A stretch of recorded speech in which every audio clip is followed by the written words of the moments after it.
Thank you so much for being on the show, Billy. Always, Michael. You're one of my favorite people in the whole world. I have here that you are an SNL writer. I was not. So, but you've gone to SNL parties. I have. See? So that's just as good.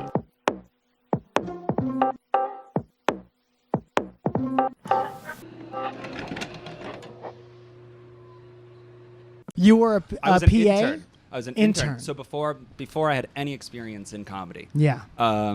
I was going through like that classic late teens, early 20s, don't know where I'm gonna do with my life. In New York City. And I sent a paper resume to Saturday Night Live. Yeah. Just a paper resume saying I worked at a deli Yeah. and I love comedy and I want to be involved. And I got the golden phone call a year later. From Lorne Michaels. From Lorne Michaels saying, will you take over my job? Will you executive produce SNL moving forward? We see that you worked at the Coliseum Deli. Yeah. We think you have the experience. And he said, pump the brakes, Lorne. Pump the brakes, Lorne. No, this guy, Kevin Miller, actually called me in and said, we need an intern for the writers. I spent a year there, and that made me want to be in comedy for the rest of my life. Yeah. Did they ever take any of your suggestions for jokes or anything? The one thing they told me at the beginning of my run, the 20-week run or whatever, is do not pitch a joke to the writers ever. They will take it when they want. Right. Because they will take it and then make a movie out of it. Yeah. And that's how Three Amigos came around. No, but one time, so I took that note very seriously, but one time a cast member named Finesse Mitchell, who was there for maybe a year, he came up to me and another intern and said, yo, you guys got any like jokes for SpongeBob? Oh, and I was just like, I have no jokes for SpongeBob. Meanwhile, in the back of my head, I was like, I have so many jokes for SpongeBob right now. What do you need, Finesse? Yeah, But I had to pump the brakes. Even though he asked? Yes. Oh. The fear of God was put in me. And I didn't want to lose my job at SNL. But in the back of your mind, truthfully, yes, you did have a SpongeBob joke. Yes. So I have down here SNL writer. Yes. And I'm not going to cross it out. That's right. Also, you write for the NFL. That's and right. I was going to say NBC, but it's CBS. CBS Sports. So, yes, I write for CBS Sports. The NFL has 16 games a week before the big game. So a good example is the AFC Championship game last year. It's the Jacksonville Jaguars versus the New England Patriots. Yeah. Moments before kickoff, they will have a pre-taped segment, usually starring a celebrity or a super fan of the teams. And I write those. They're usually funny in nature. Yeah. The one that popped last year was John Malkovich. It was called Teasing John Malkovich. And it teed off the game, the AFC Championship game. 58 million people saw it. Yeah. It won us a bunch of Emmys, a bunch of other awards too. And that's the coolest job I've ever had. It's called Trade and Block. No. Table and Block. Hipster Barney. Come on down to Table and Block, where we got tables and we got blocks. The more blocks you play with, the more chances you get to win free beer. So come on down to Table and Blocks. We don't even know what it's called. That's good. Thank you. That's good. I like how the name changed. Yeah. I was on the edge of my seat the whole time. Thank you. Would you describe yourself as more of a I want to know what love is type person, or are you more of a I want you to show me personality? Wow. I want you to show me. Yeah. Yeah, a man of action. Right? A man of action. But show me with your action. Yeah. And then I'll know. Have you ever learned about the love languages?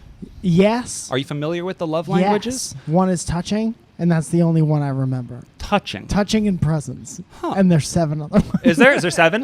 I don't know. I was the one that was. It's really fun, and for any of your listeners at home, it's free. You can do it on your computer. Is there a fancy name, or is it love languages? It's the 7 love languages, I believe. Okay, yeah. And what it ultimately does is you answer like 50 questions honestly about yourself, and it will kind of compartmentalize you into who you are, what you're attracted to. Hufflepuff.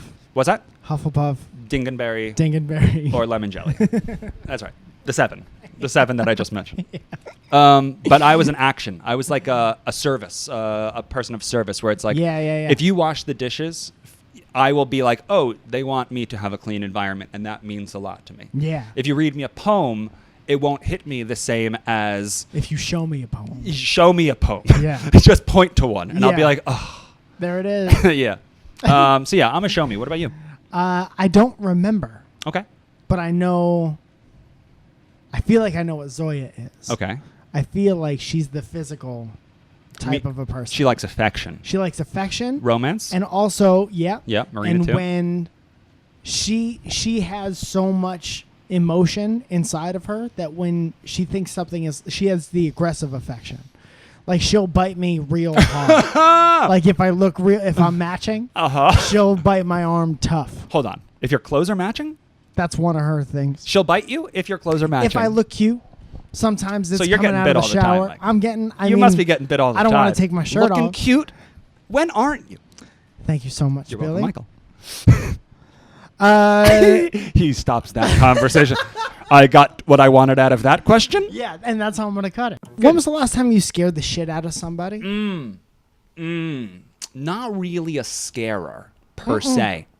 Not necessarily on purpose. Oh. I did it this morning, and it was not on purpose. Oh, what'd you do? There was a lady who came out of her apartment building as I was on my way to the store to get a muffin and some coffee grounds. And not to brag, and she was walking a very tiny dog.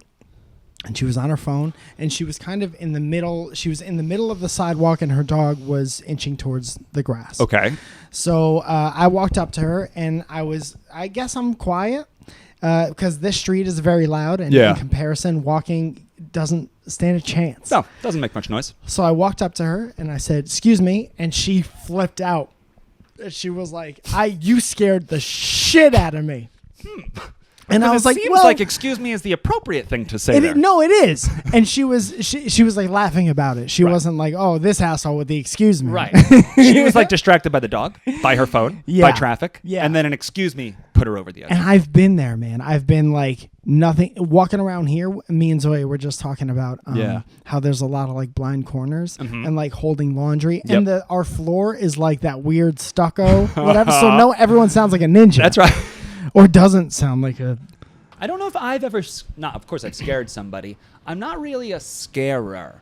Yeah. I like pranks. I like pranks where no one ultimately gets hurt. My favorite prank I ever used to do was in New York City. Me and Adam Lustig, co-host of No Joke Podcast, we'd walk around New York City when we had nothing to do. Just literally walk.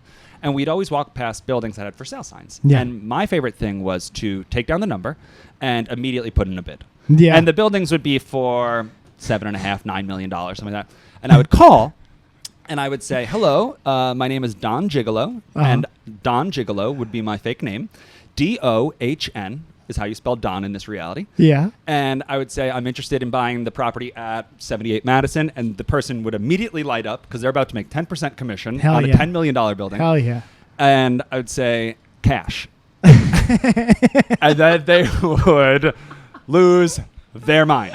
They'd be like, "Great, what steps do you need to close this deal?" And I'd be like, "Not an issue. Talk to my real estate manager, Jen Curran." For context, Jen Curran is a female member of Harvard Sailing. Yeah. And so Jen would then, in minutes, receive a phone call she was not aware of, and they'd say, "Hello, we just spoke to Don Gigolo. He's interested in dropping $11 million cash on 78 Madison."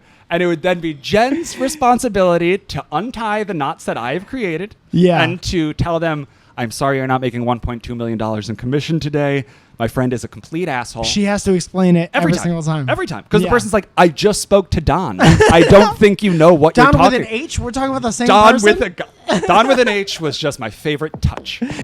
Thank you so much again for watching Mike in the Morning. Ooh, I appreciate you being here so much. You know who else I appreciate? The sponsors of this channel. They give $5 every month, get 5 extra things, and one of those things is getting their name on screen at the end of the video. So here's that. Thank you so much for joining us.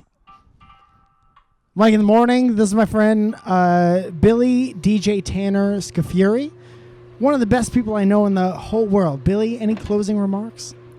Just want to say thank you for this beat. Yeah. Above all, this keeps me going, man. Sure.